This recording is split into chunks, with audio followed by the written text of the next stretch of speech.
Bienvenidos a este martes de cine en el Club de Lectura de El Ornitorrinco. Pues primero que todo saludarlos a todos, saludar a quienes nos están viendo. Vamos a ir esperando a que llegue la gente y que se vayan uniendo pues a esta ya tercera semana de encuentros y diálogos culturales, diálogos interdisciplinares. Este día tenemos como un invitado a Andrés Izaza. Andrés es realizador y programador de cine, nació en Manizales, trabaja en Bogotá, estudió cine y televisión en la Universidad Nacional de Colombia. Es miembro de una productora que se llama Emilia 2 Cine. Su primer cortometraje se llama Medias Blancas, en donde debutó como director y fue seleccionado en la FICUNAM Bogo Shorts y obtuvo distinciones en la maratón Pantalones Cortos, el Festival Eureka y el Festival Cortos Cali. También tiene Qué un incómodo cortometraje esto. llamado Sereno, que fue beneficiado del Fondo para el Desarrollo Cinematográfico de 2018. Y también como programador ha hecho la curaduría de Un Mundo Sin Adultos del 18 Festival Equinoccio y la categoría Cine y Digital del 20 Festival Internacional de la Imagen. O sea, tenemos acá pues todo un hombre de Muchas cine. gracias, Gabriel, sí, Eh, y por bueno, esa pues introducción. vamos hoy a hablar de cine brasilero contemporáneo. Tenemos para que podamos enriquecer nuestra charla. Nicolás amablemente nos va a poner de nuevo el link al blog del Ornitorrinco, a la página del día de hoy, porque pues vamos a ver, hay un cortometraje, pero también hay un link a unas escenas de un largo y a unas imágenes de Opeixe, que es otro cortometraje que no lo tenemos acá, pero visualmente va a ser muy interesante porque Andrés va a estar comentándolo. Entonces, eh, mientras empezamos o mientras Andrés hace su presentación, los invitamos a que vean las imágenes y así vamos contextualizando de qué está hablando. Andrés también, si pueden ver algunos fragmentos Sí, de pero cuál de... queremos, pero una en particular, ¿no? O sea, lo ideal es que en este momento, pues sobre todo los que ya están conectados, vayan al blog y vean Opeishi. Hay un fragmento de este, que es la última de todas, donde hay unas fotos. Ahí hay un enlace a un fragmento, entonces me gustaría que vieran esas fotos y que vieran ese fragmento. Y de pronto que nos escribieran un poco las impresiones que esas imágenes les generan, que son unas imágenes de unos pescadores como abrazando unos pescados.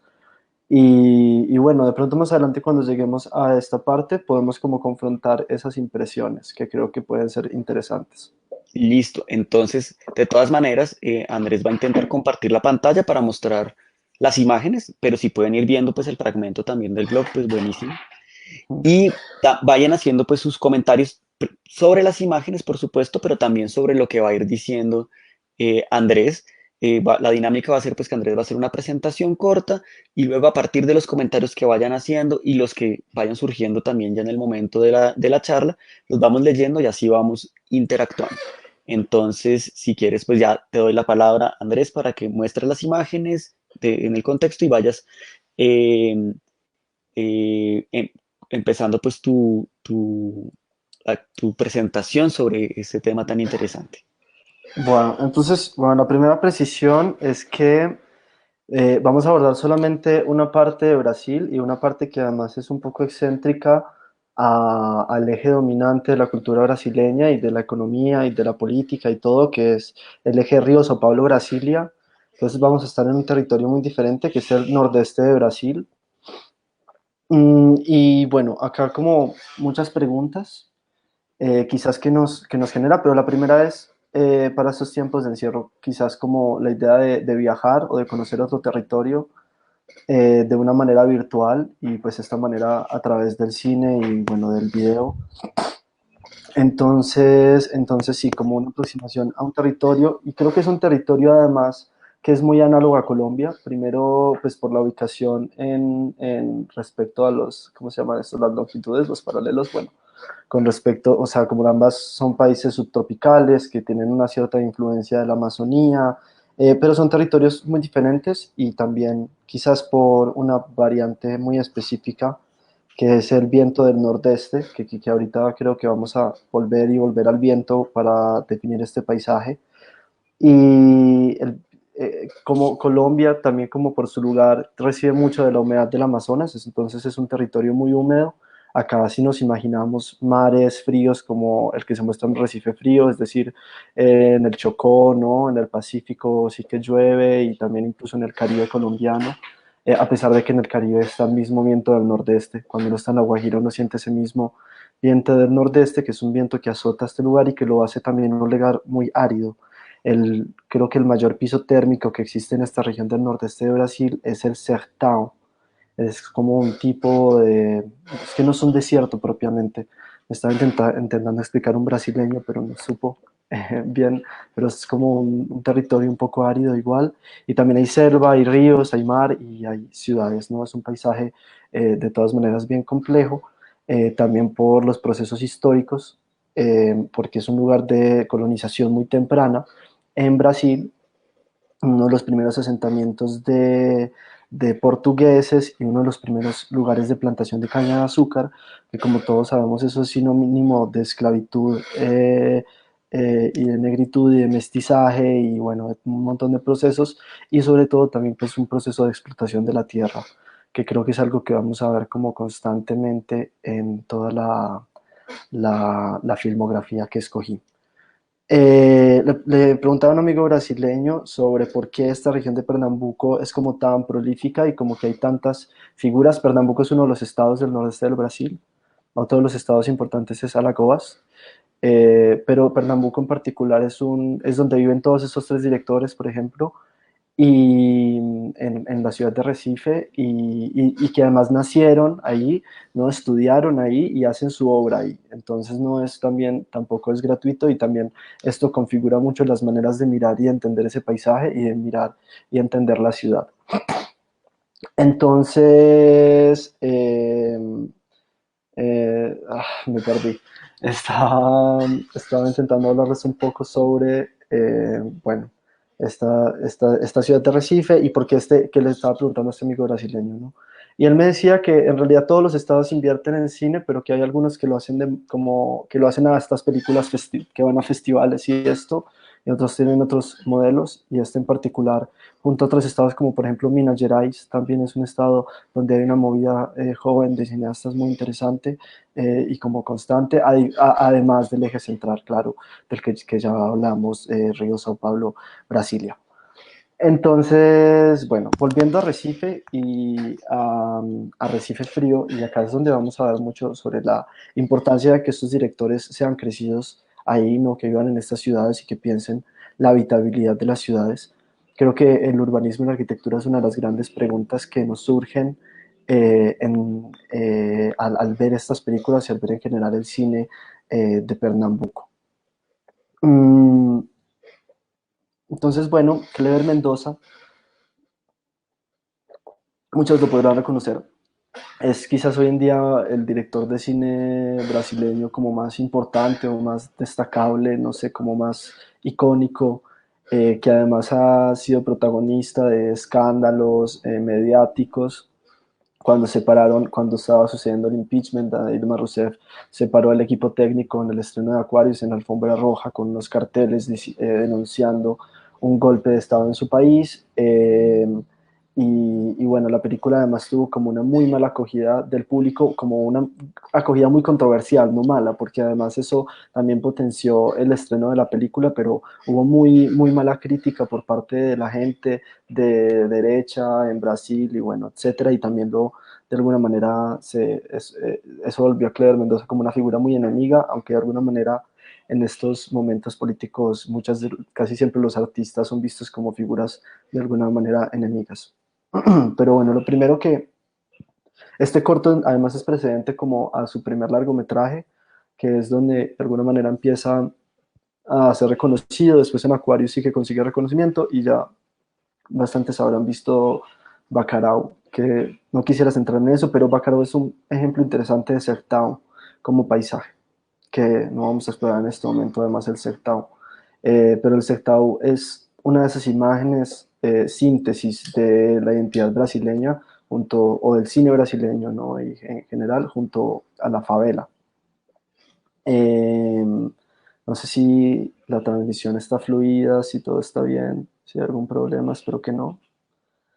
Bueno, entonces este cortometraje, eh, este cortometraje, él tiene otros cortometrajes además, y creo que toda su filmografía de alguna manera se caracteriza por un cierto grado de desprolijidad. O sea, creo que es un director muy desprolijo, pero es muy insistentemente desprolijo. Creo que cuando uno ve Sonidos alrededor, que es una película que como desde la idea del montaje y no solamente de la edición, sino como la idea misma de los planos y cómo cortan unos a otros, ya es como sucia y extraña y permiten ver como una visión de una ficción también interpelada como por estos medios, y creo que acá también es muy importante para todas estas películas estar pensando en el papel que tienen los nuevos medios en estas películas. Em, pero bueno, este corto, tus otros cortos son aún más desprolijos y bueno, de alguna manera acá lo desprolijo está justificado porque es un reportaje argentino de televisión y es de esa forma es como una especie de falso documental o falso reportaje que nos confronta con una idea del realismo, desde como el dispositivo, ¿no? Como esta forma y me parece interesante, por ejemplo, que estas imágenes de los pingüinos que nos propone, estos pingüinos supuestamente en Pernambuco, que es un lugar pues tropical y marcado por la identidad tropical, estas imágenes las grabó él en Sudáfrica, estando él en Sudáfrica con su cámara, ¿no? Y eso también permite, digamos, que estas imágenes hagan parte de esta idea. También coge a un amigo francés que vive ahí en Recife y lo pone a actuar como el señor de la posada, que hacen tours de pingüinos y esto, y bueno. Pero nos confronta por una idea como con esta idea del realismo a través como del falso documental y a la vez con una idea del absurdo, que es de nuevo esta idea de esta identidad tropical siendo opacada por nubes. Y acá es donde venía la comparación de lo diferentes que son estos territorios, porque acá sí hay costas muy húmedas, pero allá en realidad la costa es muy árida y es muy caliente y como la idea de que Recife estuviera lloviendo todo el tiempo y que estuviera frío es absurdo y como que también esto nos lleva a confrontarnos con el calor, ¿no? Como que siempre hay una documentación propiamente sobre el calor, como el Papá Noel de Recife y como, bueno, no sé, muchas cosas, pero me parece sobre todo interesante como, como la imagen final que es la del shopping, como la de toda la gente termina yendo al shopping y de alguna manera él dice Clever Mendoza que la gente en Recife es fría, así haga mucho calor, a diferencia de en Sao Paulo o en Río, que son ciudades habitables, y la gente sale a la calle, y la gente está en la calle, y la gente, no sé, camina, y etcétera, y que la gente en Recife, en cambio, toda está en el shopping, o sea, en el centro comercial. Entonces, de alguna manera, como los cuerpos están acá fríos, no como impávidos, como de alguna manera congelados, encerrados, y proponían en el texto que esto nos servía como una analogía al encierro o como una epifanía, de pronto, creo que esa no era la palabra que usaba, era la palabra que usaba era más acertada, como una especie de profecía del encierro y, y bueno, sí, es interesante porque, como decía ahora, como la forma en la que él también piensa como el viento, intenta documentar cómo la gente cambia sus formas de hacer o cambia su rutina, eh, eh, bueno, etcétera. Creo que eh, si esta es la película central que vamos a tratar hoy, como que la idea era que la vieran antes y si no la han visto, pues pueden igual ver estas imágenes que creo que son las principales que vamos a tratar. Como les decía antes, si alguien tuvo la oportunidad de... Ay, sí, sí, sí, déjame la pantalla esa. Si quieres la observamos acá. Entonces estos son, bueno, de alguna manera las imágenes que sí, como que vamos a tratar en general. Estas son las imágenes que decía que fueron grabadas con su cámara y bueno, finalmente esto termina siendo una reflexión sobre el urbanismo y sobre la especulación, y creo que uno de los lugares más importantes para afrontar eso que encuentra el documental es el de la habitación de la empleada, ¿no? Que es este lugar eh, digamos que siempre ha sido, perdón, ha sido como como un lugar excluido en la casa, un lugar renegado, como tras, no todos, como, y además no solamente que hace parte de la identidad brasileña, sino de toda la identidad latinoamericana, como la idea de la empleada a un lado, como en un espacio, como sí, como renegado de la casa, y que acá termina volviéndose como en contra de las formas de la arquitectura, como ventajoso por ser justamente el espacio más caliente de la casa. Y creo que hay un acercamiento ya desde acá como muy inventivo hacia la naturaleza y creo que eso también es algo que va a perdurar en la discusión, pero bueno, y creo que también podemos hacer muchas analogías sobre el urbanismo en Brasil con el urbanismo en Colombia. Eh, y, y quizás no solamente en Bogotá, sino sobre todo en ciudades como Cartagena, ciudades como Medellín, no sé, pensar en Medellín en el poblado, ¿no? La gente vive en pisos 17, pisos 18, allí tiene un carro, no puede caminar porque vive en una loma, y tiene que coger, si vive como una burbuja y se transportan a su otra burbuja y nunca, digamos que están presentes en la calle como en el desarrollo urbano. Eh, y una muy buena película pernambucana, entonces, que propongo para analizar un poco esto, es Un lugar ao sol de Gabriel Mascaro. Gabriel Mascaro es otra de las figuras predominantes del cine pernambucano. En realidad hay más directores pernambucanos de cine interesantes y les podría decir un par, pero la verdad es que no los conozco tan bien. Eh, digamos que Mendoza es de la generación que en este momento es más vieja, o digamos como la generación sí, como este novísimo cinema brasileiro, y después Mascaro es un poco más joven, también hay como otros directores que son contemporáneos a él. Y acá Mascaro nos propone, bueno, hace un documental, también pueden acceder al largometraje completo que está disponible. Yo la verdad no sabía que estaba el largometraje completo, simplemente escogí la película y después vi que la productora lo había liberado y no sé si lo liberaron por la cuarentena o por otra razón, pero bueno, acá está este documental también en el que él llama por una base de datos que encuentra gente que vive en Penthouse y llama para pedir entrevistas y de 300 o no sé cuántas personas le dan 7 y él va a entrevistar a la gente y los invitaría a todos en este momento a que se metieran y de pronto fueran a un lugar cualquiera en la película y vieran un fragmento, porque son muchas entrevistas y son entrevistas un poco desconexas, entonces sería un momento interesante como tener un minuto en este momento, como para que cada uno pueda de pronto encontrar unas imágenes también.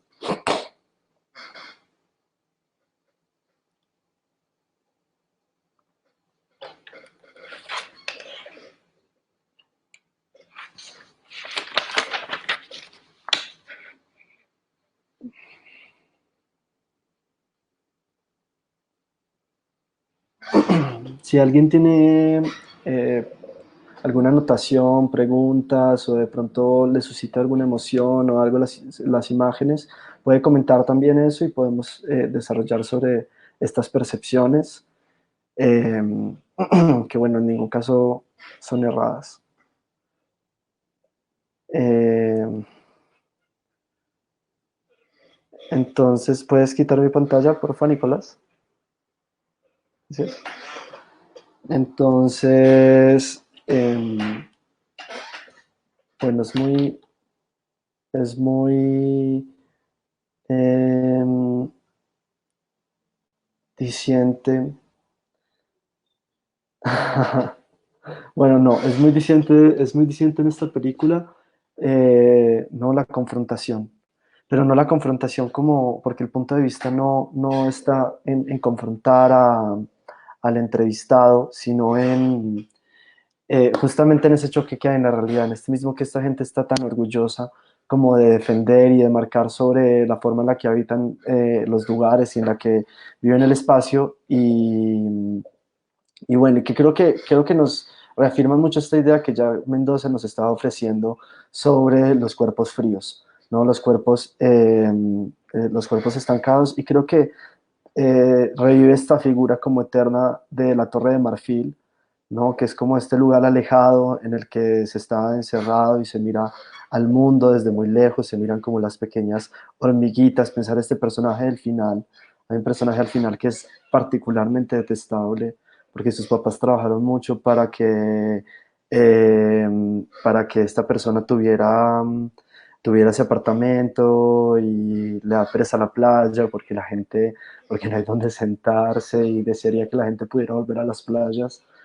Realmente es muy irónica la película, y a la vez como justamente la ironía recae en esa distancia, en esa supuesta imparcialidad que la película maneja. Entonces, pues no sé, creo que todos se habrán topado con momentos interesantes. No sé si quieren compartirnos algo chistoso que hayan dicho los personajes. Es realmente muy divertido, y los incitaría a ver esta película de Mascaro. Mascaro entonces es otra de las figuras prominentes del cine pernambucano. Eh, y hoy vamos a ver dos de sus películas. Una es esta, que es de hecho este es su primer largometraje y su primera película, creo que en general. Y aparte de esta, de, de esta película, bueno, tiene Boy Neón, y bueno, hizo una película recientemente que no he visto, pero que está asociada como con la religión, y como con las iglesias, y como un futuro como religioso, como, bueno, de estas religiones evangélicas brasileñas, que se ve muy divertido en realidad. Vamos a ver qué tal está, y creo que también nos puede hacer un eco con otra película, pero ahorita vamos un poco hacia eso. Eh, entonces, bueno, eh, ahorita les hablaba un poco del viento del nordeste, que es un viento además que es este mismo viento que se puede percibir en Colombia, que es una de las dominantes del viento también en nuestro territorio.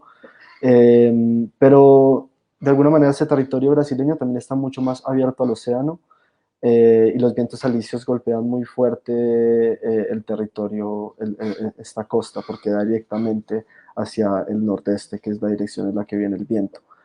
Entonces, bueno, eso también hace que el viento vaya hacia el interior del territorio, que sea un territorio árido, donde no hay tanta humedad, y también hace que el mar y las olas todo el tiempo, bueno, o sea, el mar y la tierra todo el tiempo están compitiendo. Lugares que antes eran mar se vuelven tierra, y lugares que eran tierra ahora se vuelven mar. El sertão no se vuelve mar.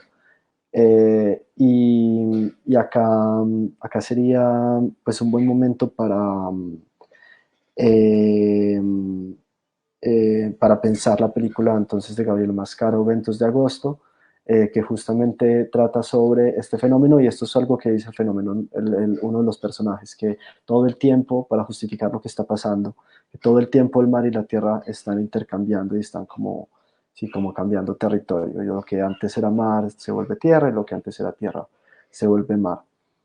Pero una de las cosas más importantes para mí de esta película, una de las cosas más relevantes, y ya podemos ahondar un poco más en el paisaje, pero es la figura del personaje de Gabriel Mascaro.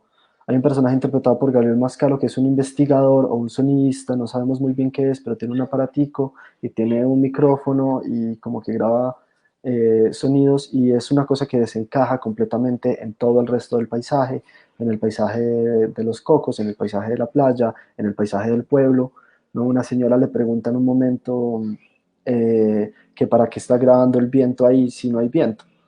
O sea, si de todas maneras así ya le deje grabar, no hay viento.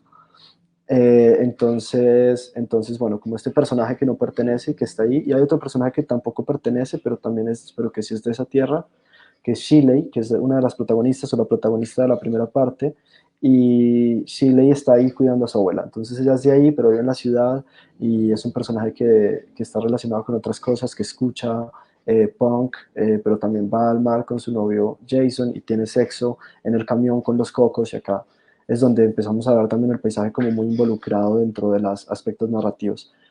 Y un paisaje que está interpelado por tanto por la idea del paisaje como visible, como el paisaje como lo que es, pero también por la posición de la cámara frente al paisaje, o por la posición, digamos, del cine o de la puesta en escena frente al paisaje. Y ahí es decir, no sé, hay unos planos que lo ponían en el texto de unos cocoteros bajando cocos, pero no solamente ve como las palmas a contraluz, y uno se demora un poco para entender que lo que está pasando y la razón por la que caen las hojas es que los cocoteros están tumbando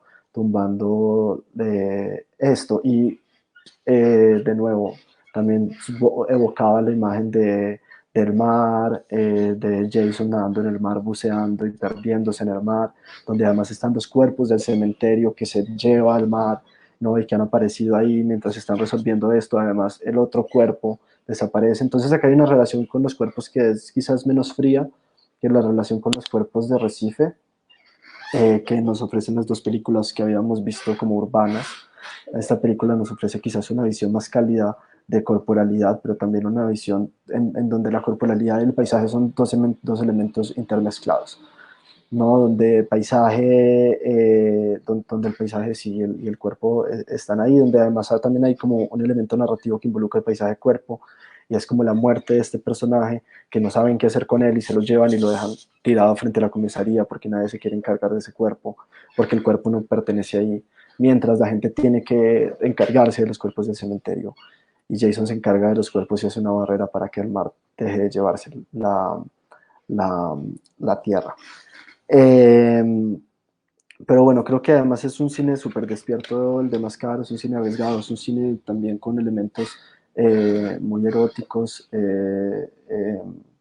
sí, como o sexualmente muy abiertos, no necesariamente eróticos. Eh, y bueno, quiero pasar ahora sí a Opeishi y no sé si pudieron ver las imágenes. Ese también sería un buen momento para ver estas imágenes. ¿Puedes compartir mi pantalla, Nicolás? Para ver estas imágenes de los pescadores. Este es uno de los planos de esta obra de video que vamos a tratar. Y bueno, como que también acá hay una relación que quiero marcar con la naturaleza en el cine pernambucano, que viene desde la idea de viento en Recife Frío, la idea de viento en Vientos de Agosto, y bueno, también acá una idea de quizás más de cazador o de depredador, una idea también. Eh, que nos confronta como con otra cosa.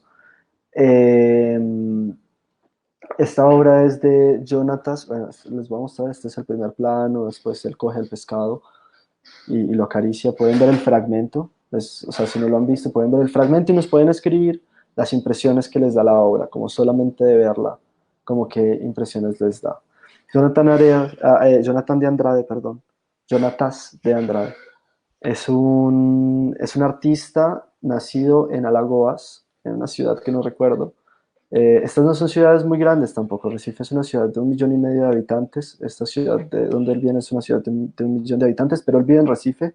Creo que estudió en Recife. Todos estos artistas, estos tres, Gabriel Mascaro, Clever Mendoza y Jonatas de Andrade, de nuevo, nacieron en el Nordeste, estudiaron ahí y hacen su obra y graban ahí. Estas imágenes son grabadas no en Pernambuco, sino en Alagoas, a pesar de que él vive en Recife.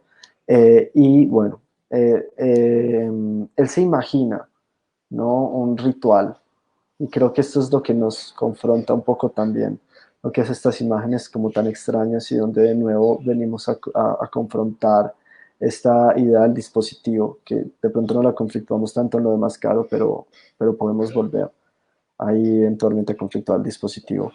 Pero, eh, pero, pero como esta relación como entre la realidad y lo absurdo, ¿no? Que vemos y como el absurdo de la relación con la naturaleza otra vez, ¿no? Otra vez esta confrontación como entre, además esta película particularmente tiene mucha materialidad porque se echan 16 milímetros, entonces es una película sí, con una textura y una organicidad muy particular. eh, que nos recuerda quizás a unas imágenes como viejas o avejentadas del Brasil, como todavía muy precarias. Y bueno, esto normalmente se exhibe en museos o en galerías, y es una pantalla y unas sillas. Yo lo vi por primera vez en un museo y quedé muy intrigado por las imágenes y por eso quería que me dijeran qué pensaban sobre estas imágenes. Acá pueden ver el fragmento, que es otro de los planos. La obra dura como 24 minutos y en todos los planos, y digamos, bueno, no en todos los planos, pero en todos los momentos hay un pescador eh, que acaricia a un pez hasta la muerte. Y bueno, como les decía, este es un ritual imaginado. Él de alguna manera se propone a generar este absurdo y a confrontar como una doble relación con la naturaleza o como con el acto, ¿no? Como con el gesto de abrazar y con el gesto sí, de consolar, además.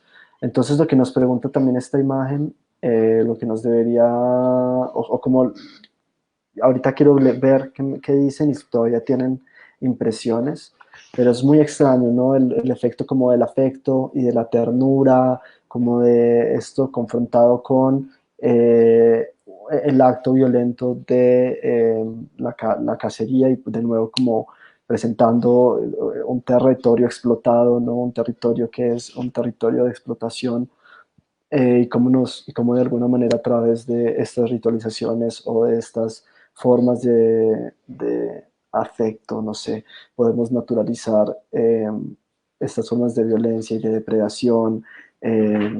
Bueno, no sé, me parecen muy inquietantes las imágenes de Jonathan de Andrade. Eh, ¿Podemos dejar de compartir pantalla, porfa, Nicolás? No sé si en este momento hay intervenciones. Sí, bueno, no, pues primero, pues No te muchas escucho. gracias por este, Ay, no, es que tengo apagado, perdón. ya, ahora sí. Ya, ahora sí. Nada, pues muchas gracias primero por esta presentación muy, muy interesante realmente. No, yo personalmente no conocía estas obras, conocí algunas de los directores, pero no estos trabajos.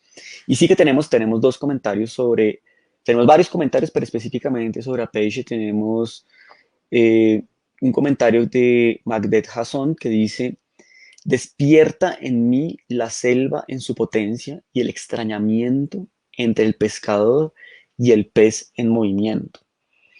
Eh, y me parece súper Interesante. interesante en este comentario esa noción de extrañamiento, ¿no? O sea, de la selva y ese potencia de extrañamiento, porque sí es como lo primero que nosotros, pues en mi caso también fue una de las primeras impresiones que me generó tanto las imágenes como como el fragmento que mostraste, ¿no?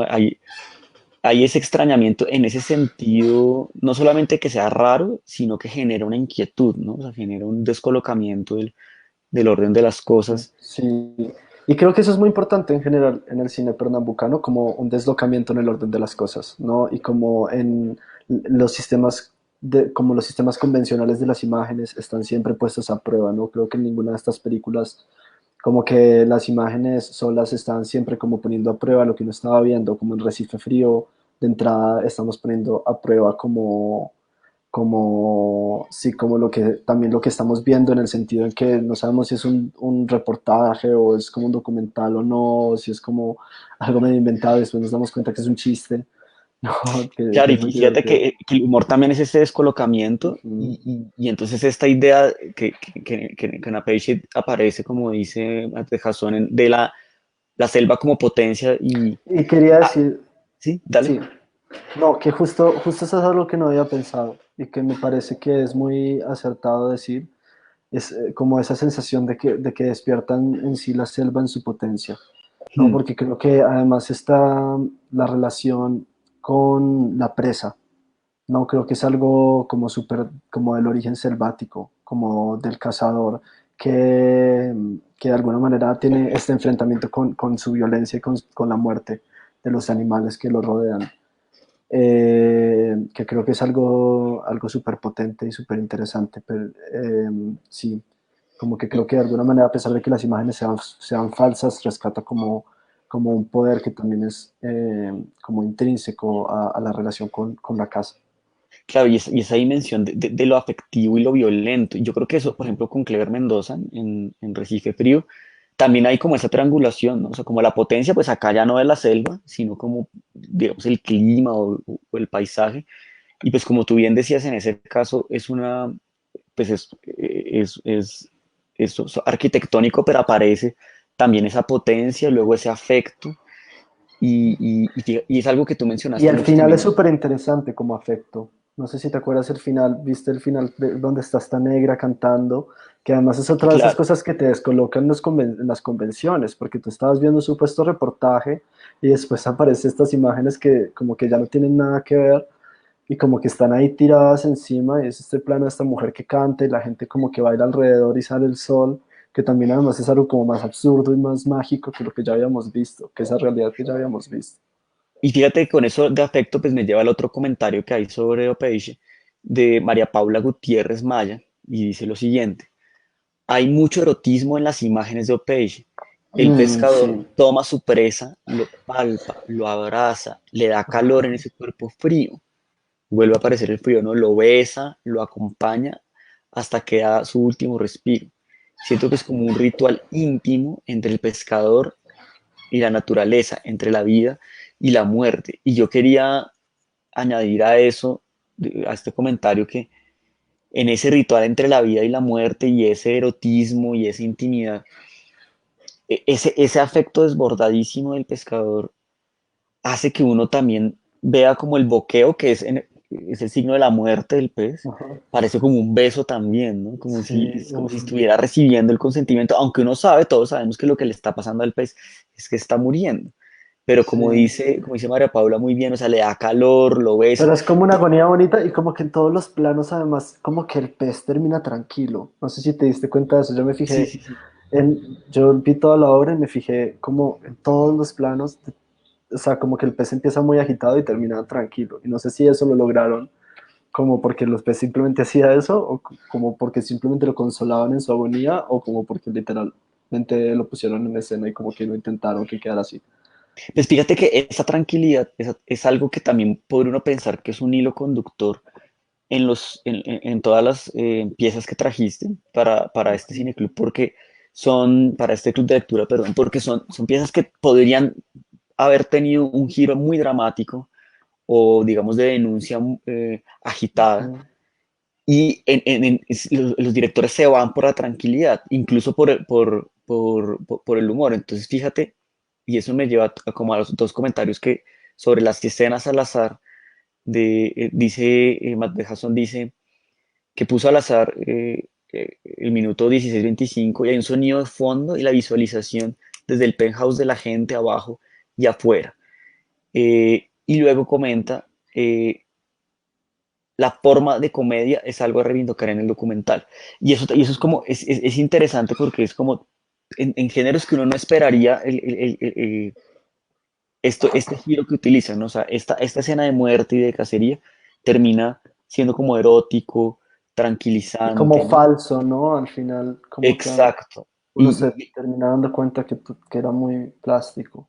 Y en los documentales, en ambos documentales, tanto el documental falso como el documental, pues digamos, a falta otra palabra, verdadero, pues, con todo de los penthouse, hay un giro cómico, digamos, de una cosa que hubiera podido ser apocalíptica o que hubiera podido ser Pero que es confrontacional. preocupante, ¿no? O sea, como que no es una comedia igual que te deje tranquilo. Entonces uno queda como, uy, Dios mío, no sé, a mí me pasa. Pero quería algo sobre uno de estos, quería apuntar algo sobre uno de estos comentarios, Ujú, sobre el erotismo, que creo que de pronto se me pasó un poco hablar de eso cuando estábamos hablando de Opeishi. ajá, Y creo que, o sea, como además hay una visión súper erótica de parte de Jonatas de Andrade, como en toda la propuesta de cámara, ¿no? Y como de la misma puesta en escena, pues como del uso de los pescadores y como justamente ahí como en el abrazo y en todo esto, y como en sus mismos encuadres que están como viendo a estos hombres, que además son hombres todos muy musculosos y como muy, sí, como muy esculturales casi, y además sí, además es que es hermoso, además porque la misma textura de la película casi, que uno podría decir que participa como de este tono erótico. Sí. es claro, y es que yo creo que ese tono erótico digamos, uno lo puede conectar como con una preocupación que están en los tres, que es esta relación del entorno, el espacio, ¿no? y el cuerpo. O sea, como esas irrupciones de la naturaleza también nos muestran como y esos músculos, ¿no? Nos muestran esa dimensión corporal de algo que se tiende a pensar en términos más abstractos o menos vitales, pero eso también pasa en los otros filmes, ¿no? O sea, como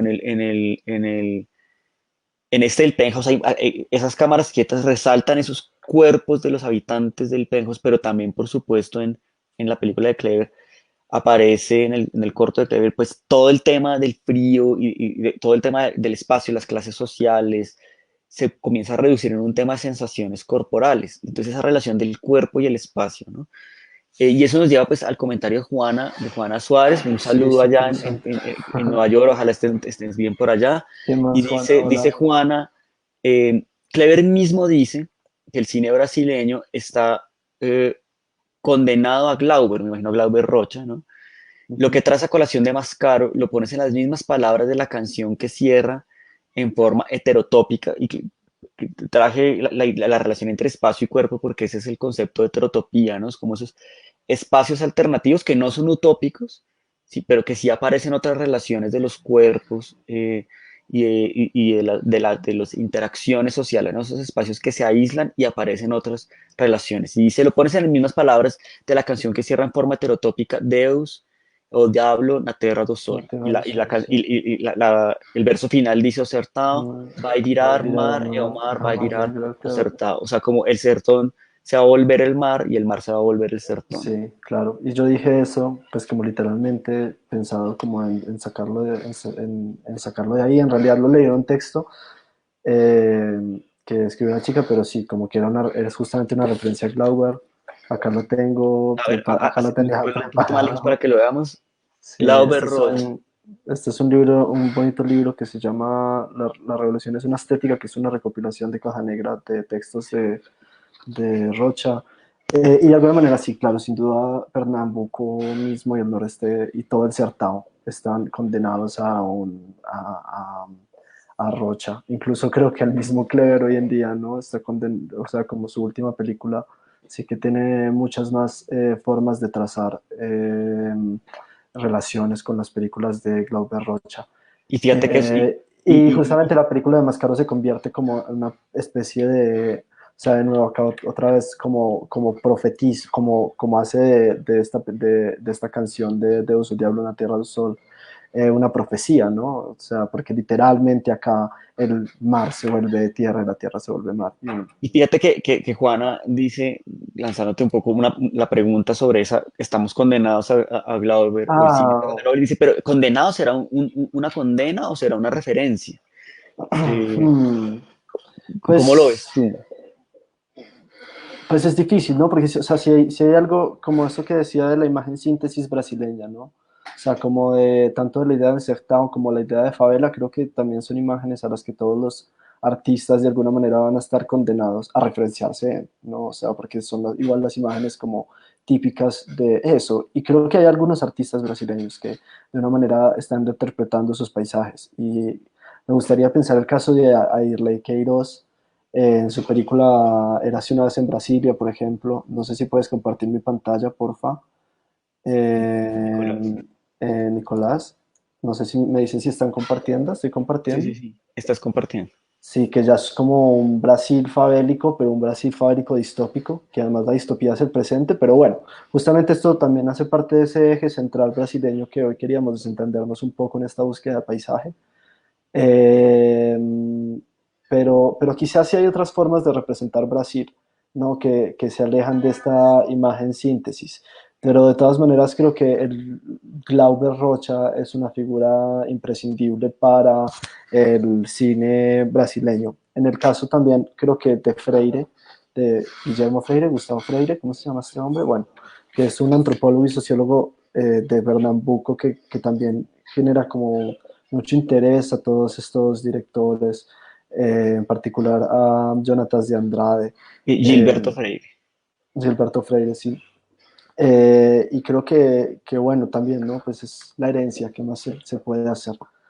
Y fíjate que, Te puedo mostrarles otra cosa que de pronto es un paisaje menos glauberiano también. claro. Si pueden buscarlo, de hecho lo puedo comentar ahí en Facebook, este enlace. Mira, mientras lo pones, porque justo el paisaje va a cuento con el comentario de Sara Fernández sobre Peixe, que dice, esa humedad en las pieles del pez y el personaje. Creo que nos llevan, pues no necesariamente a salir de Glauber, pero sí a pensar en otras maneras de hacer visual ciertas referencias de eso corporal. Por ejemplo, esa comunicación en la humedad del contacto con la piel, y que también aparecen como por contraste, ¿no? Con Recife frío, ¿no? Como por ausencia, ¿no? Mm. Sí, y bueno, de pronto dije que estas imágenes no eran muy glauberianas, pero creo que sí, sí lo son, porque igual hay como una cosa ahí medio épica, medio paisajística, igual, pero esto es como una película de unos artistas que se llaman Bárbara Wagner y Benjamín de Burka. Ahí está el enlace si quieren escucharla, y es como sobre música, como tecno funk cristiano y como Wow, puesto en estos paisajes. También es como una pieza de arte. Eh, entonces, bueno, no sé, me pregunto cuáles son las formas de reinterpretar ese paisaje que, que encuentra sus referentes tan profundos en el cine brasileño. Y también otra cosa que estaba diciéndome Juana Suárez ahí en el chat era, en los comentarios que había visto, era que sí, que la obra de Irler Queiroz también es como una forma de afrofuturismo recontextualizada de lo brasileño.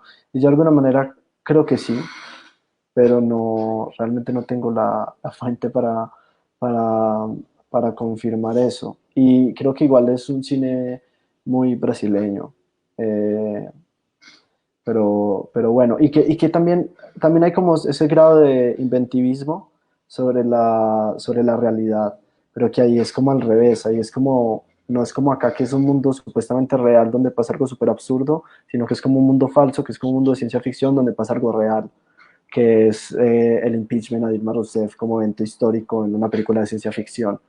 mm, Entonces sí, como que también está ahí como una tensión en el tiempo, que bueno, también es otra cosa, ¿no? Como que hablar de ciencia ficción igual en Latinoamérica casi que es otra cosa, casi pero- siempre. y fíjate que es en ese sentido, digamos, o sea, cuando uno piensa en tener ese referente de la ciencia ficción y en ese tipo de eventos, a mí me gusta mucho ver cómo lo han explorado los brasileños, porque también aunque tienen sus propios tópicos y sus propias referentes innegables, a veces nos sacan de la manera en cómo en Hispanoamérica se asumen esos referentes. Es decir, por ejemplo, si, digamos, eh, en estos casos, todas estas cosas extrañas y descolocadoras, rápidamente lo que nos llevan es una propia lógica de la película, las interacciones como que comienzan a llevarnos en direcciones de pensamiento que nos traen de vuelta a la realidad. O sea, por ejemplo, en el Pace, pues, un primer momento muy extraño, pero en vez de dejarnos solo con ese momento extraño, una vez nos meten en la lógica de la relación, de ese amor, intimidad entre el pez, hay mucha coherencia en cómo aparece y eso nos hace encontrar un montón de relaciones con la naturaleza, con el afecto, con la violencia. Y pues un poco desde el humor también pasa eso con el Recife Frío, es decir, la premisa es una disrupción, pero luego rápidamente lo que vuelve, lo que emerge es como resaltar cosas que nosotros conocemos. Ahora, por supuesto, y con eso pues ya creo que mm, te quería hacer como una pregunta para de pronto ir ya redondeando. Cuando tú escogiste Recife Frío, lo escogiste tan liberadamente pensando ya en una irrupción como la que estamos viviendo en este momento. Pues me pareció una película más acertada. La verdad es que tú me dijiste que diera esta charla y como que no sabía sobre qué hacerla.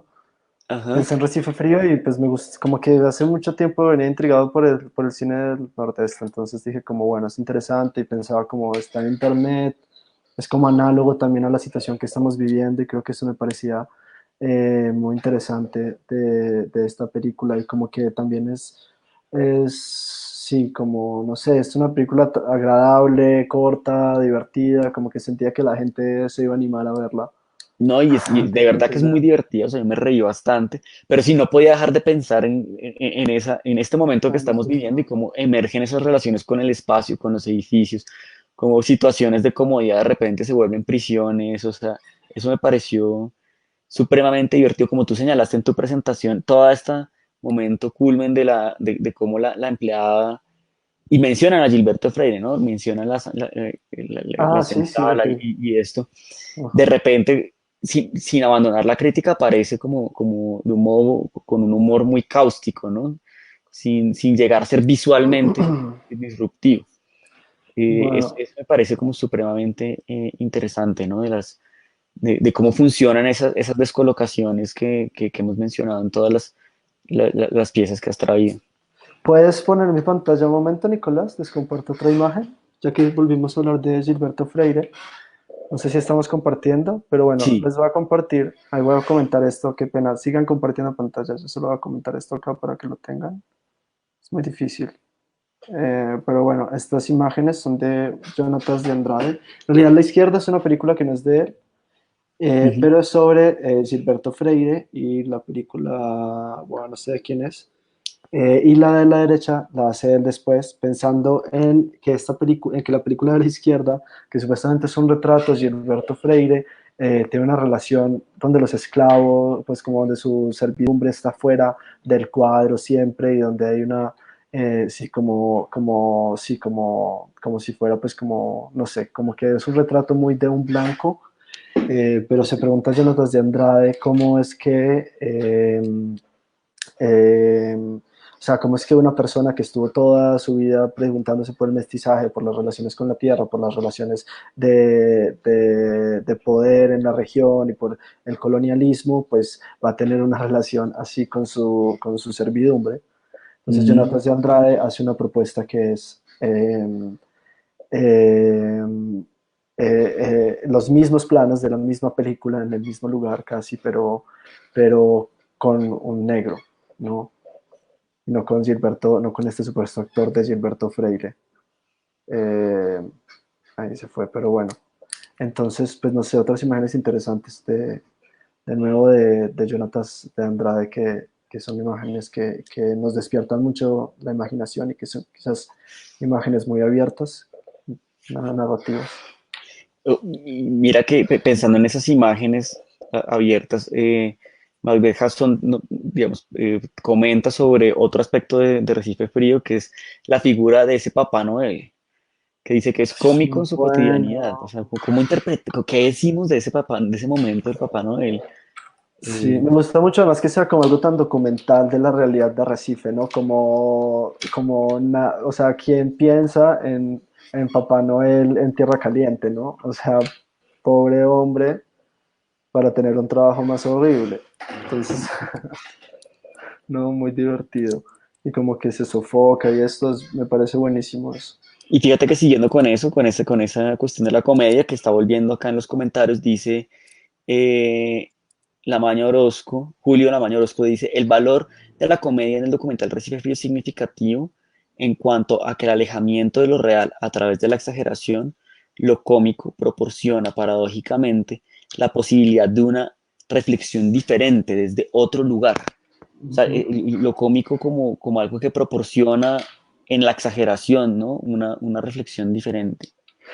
Sí, sí es extraño, pues pensando sobre teoría de la comedia, no sé, por ahí, de pronto es como, la comedia es como un exceso de distancia, ¿no? Es como uno estar como muy lejos, como posicionarse muy lejos de una cosa, ¿no? Como un evento cómico es un evento trágico, pero mirado desde muy lejos, ¿no? Si tú te caes es un drama, pero si ves desde muy lejos a alguien caerse, es chistoso. Entonces, sí, no sé, como que también tomar esa distancia, sí le permite a uno como reflejar ahí algo, no sé, Y claro, y Julio entre los dice muy géneros. bien algo que acá el alejamiento es de lo real, o sea, es un alejamiento doble, obviamente de toda la situación social que se ve ahí en el nordeste, pero acá la manera de abordarlo es alejarse de lo real, o sea, plantearlo más, digamos, Como algo falso, además, ¿no? O claro, porque pues sea, como obviamente muy Recife falso de es el entrada. calor y A el frío. diferencia de Opeice, por ejemplo, que no se Claro. revela como algo falso, creo que Recife Frío es una película que se revela como algo supremamente, sí, inventado, pues.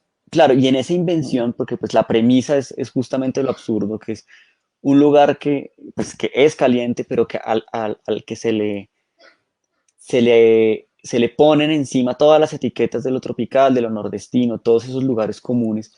Entonces de repente, digamos, y esa es la parte como genial de la película, como la premisa es de repente el frío, ¿no? O sea, de repente la gente con chaquetas, de repente.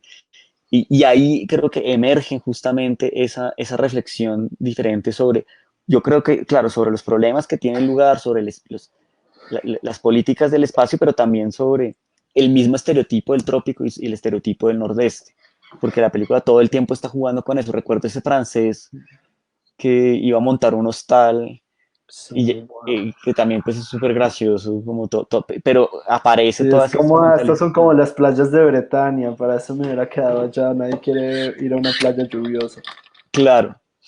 Y yo creo que esa comedia, fíjate que en Operation pues no es comedia, pero ocurre también ese distanciamiento de lo real de otra manera. No se nos dice que sea mentira, o que sea ficción, pues porque no es mentira, pero también se genera ese extrañamiento, esa posibilidad de reflexión, ¿no? Sí, y no sé si es ficción tampoco, ¿no? O sea, como igual es como una cosa ahí, como una ritualización casi, es que es Claro, raro, ¿no? Porque es como él los graba y no sé, y también es muy importante en el trabajo de Jonatas de Andrade, o al menos dice eso, como el trabajo con la gente a la que se acerca, como para él, como todas las obras son producto también de los personajes que retrata. Él tiene como muchas obras que son fotográficas también, tiene un abecedario hecho por cañeros de azúcar, donde es como pues, una serie de imágenes, donde sí dibujan todas las letras del abecedario con caña de azúcar. Eh, y bueno, no sé, como también, de nuevo, como la importancia del cuerpo, ¿no? También está súper, ahí como en toda la obra de Jonatas de Andrade. No sé por qué volvió a la obra de Jonatas de Andrade, pero bueno, sí, creo que ya lo dije. bueno, no, pues yo creo que pues muchísimas gracias, Andrés, fue muy enriquecedor. Por supuesto, muchísimas gracias Ay, mira, a... alguien comentó un tal Carlos Eduardo. Ah, ¿qué dice? Carlos ¿Qué dice? Antes Rodríguez cerremos dice, con ese comentario. en un lugar Eh, al sol dale. me ubicó en Eduardo Coutinho y ese uso particular de la palabra de los entrevistados, que terminan diciendo mucho más de lo que ellos esperan. De ahí surge esa ironía de la distancia entre lo que dicen y lo que el espectador interpreta, claro. Eso se lo ponía de alguna manera en el texto como la realidad chocando sobre sí misma. Y Claro. es como, claro, y a veces también se les salen cosas, como cuando empiezan a hablar de la dirección, como que igual es súper incómodo. Hay una parte en la que dice como que dependiendo de a quién le vaya a dar la dirección, escribe penthouse o escribe el número del apartamento, ¿no? Pero fíjate que en ese Pero momento, nunca escribe penthouse y el número del apartamento porque no quieren que sepan que es un penthouse de un edificio bajito, claro, ¿no? pero fíjate que en esa escena que fue también la que yo vi al azar, mira qué curioso, hay una cosa que hice inmediatamente antes que me pareció súper interesante, que es como, que le dice, bueno, ¿y cómo es vivir en un penthouse? Y dice, bueno, pero qué es vida? ¿Qué es vivir? Y luego dicen, es que nosotros toda la vida hemos vivido en un penthouse. Claro. Y luego dicen, es un estilo de vida, pero también es el prestigio, es el decir que vivimos en un penthouse, ¿no? Y él ahí los interpela de una, él ahí lo coge y les dice, les pregunta como, ah, ¿es estatus? Pero bueno, Claro. sí, lo que él decía sobre Eduardo Coutinho, sí, de alguna forma también a mí me recuerda un poco ese estilo de Eduardo Coutinho. Creo que Mascaro después tiene como otro documental que está ahí como medio hibridado en la ficción y después tiene otro documental que a mí me parece demasiado interesante que se llama Doméstica. Ujú. Y en este documental él está trabajando con un grupo de jóvenes y les pide a estos jóvenes que graben a sus empleadas del servicio. Entonces los jóvenes graban a sus empleadas del servicio, hay unos personajes divertidísimos, además hay una empleada que se queda dormida en la sala cuando está aspirando en la noche y como nos... Hay una empleada y una empleada y un hombre que es empleada, hay como unos personajes súper simpáticos y además es muy interesante que el punto de vista es como ya no el de esa entrevista, sino como el de cada joven que graba a su propia, a esta mujer con la que además convive en el espacio doméstico. Pero fíjate que ahí está, pues con eso que cuentas, o sea, claro, es muy distinto, pero es un juego sobre, como una variación sobre este tema, ¿no? Ujú.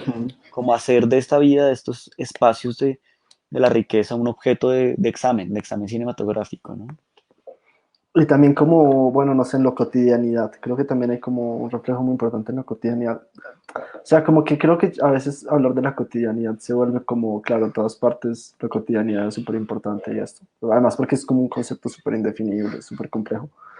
Pero creo que en todas estas películas como que sí, hay como una relación entre la cotidianidad, el paisaje, como de lo mundano también, como que no, creo que en ninguna además son como grandes eventos, sino, sí, sino como de lo pequeño y de lo, sí, de lo necesario, de lo que a nadie le importa.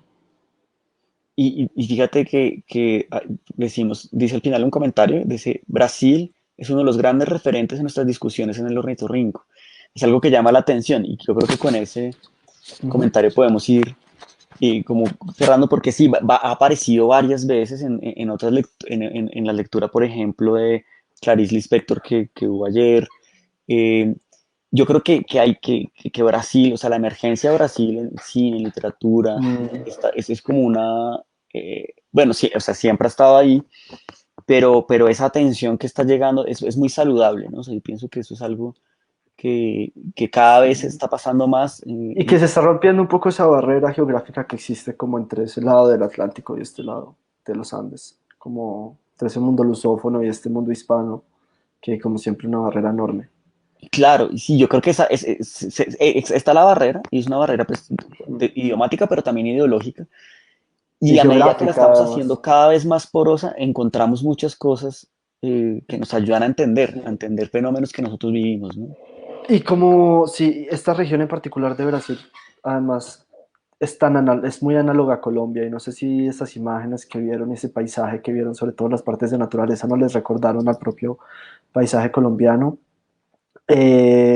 Y bueno, yo quería desde el principio como que hiciéramos esta reflexión, esta analogía con Colombia, pero para mí, sí, para mí como que todas estas cosas, igual, todas estas problemáticas además urbanas, son súper importantes para la actualidad colombiana, como decía la comparación con el poblado en Medellín con Recife, o Boca Grande en Cartagena con Recife, o Santa Marta, no sé, tantos lugares, ¿no? Y también en este paisaje que es muy similar, sí, como en una relación con la explotación.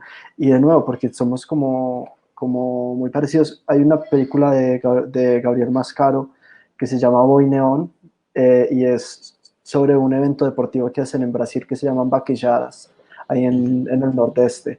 Y eso es igualito a lo que es el coleo, en, no sé dónde se hace, en Villavicencio o lo que sea, En es el mismo. Valledupar, Sí, en Valledupar, que es tumbar a la vaca por la cola, al toro por la cola, no sé qué sea. Sí, es la vaca, ¿no? Son sí, sí. vaquelladas. Entonces también como que es un territorio como con tradiciones relativamente análogas, con climas análogos, con plantas, peces, ¿no? Como tanta variedad de cosas que creo que de alguna manera este paisaje también, también es súper familiar para mí. Y también todos estos temas igual son universales, ¿no? Es que no solamente hay desigualdad o problemas urbanos en Colombia y en Brasil, no solamente hay pobreza y bueno, creo que también es una cuestión de, general de Latinoamérica y de muchas partes del mundo, ¿no? Yo creo que eso último que estás diciendo creo que es bien interesante de estos realizadores, porque sí hay una voluntad de universalizar, pero o sea, desde el nordeste, o sea, no, como salirse también de la idea del nordeste o del Caribe en el caso de nosotros, como, como eso exotizante, como una cosa, la diferencia desde un centro, sino es al contrario, no, el nordeste le está diciendo, o sea, está leyendo el mundo, se vuelve como un Solo modelo para leer el mundo. Y tal vez fíjate que esa puede ser una de las de los juegos de ese Recife frío. O sea, al volverse frío de repente aparecen también muchos tópicos sí, de lo acaba con su europeo. tropicalidad, que es como lo único que tuviera, ¿no? Como si Claro. solo tuviera eso. Y Entonces, entonces pues, emerge un trópico que no es el trópico tópico, ¿sí? O sea, no es el trópico del lugar común, sino aparece en todo su despliegue y se vuelve como un pensamiento. Nos dicen que podemos ver Doméstica en Vimeo, ah, parece sí, que por está ahí vi abierta, que... No creo que sí. buenísimo. Ah, hermoso. Buenísimo Entonces, esa pues peli. no, pues yo creo que la voy a ver ahora porque me intrigó muchísimo de qué va y también pues Boyneon, ese sí la he visto, que es súper, súper interesante. Uy, tiene una nueva que yo no la he visto, que se ve súper buena, que es como... Ay, no sé si vieron, bueno, no sé si vieron eso que les mandé, esa música religiosa rara en paisaje, de esa obra, pero bueno, la última obra de Mascaro es como un medio futuro, como de oficinistas de iglesias evangélicas. Eso está raro, se ve bueno, se ve divertido. No, y es algo que, mira, eso es algo que hay que pensar muchísimo, ¿no? Lo de esos grupos evangélicos que Ujú. también Brasil, pues, hay Sí, mucho que es de la eso. meca del nuevo cristianismo. Exacto, y eso es algo que ya está Mm. en Latinoamérica definiendo pues todo el paisaje político y social. O sea, que hay que pensarlo pues muy, muy bien, ¿no? Bueno, espero que hayan podido como transportarse a ese paisaje, que hayan podido conocer un poco, haber quedado con imágenes, que quizás puedan consultar después estas películas si les interesan. Y bueno, que muchas gracias por la invitación, por este espacio, a Nicolás, a Nadia y a Gabriel por la invitación y por la compañía. No, pues muchas gracias a ti y muchas gracias a todos los que están en Facebook A todos los que escuchándonos. están en Cuídense Facebook mucho. Un escuchando. abrazo.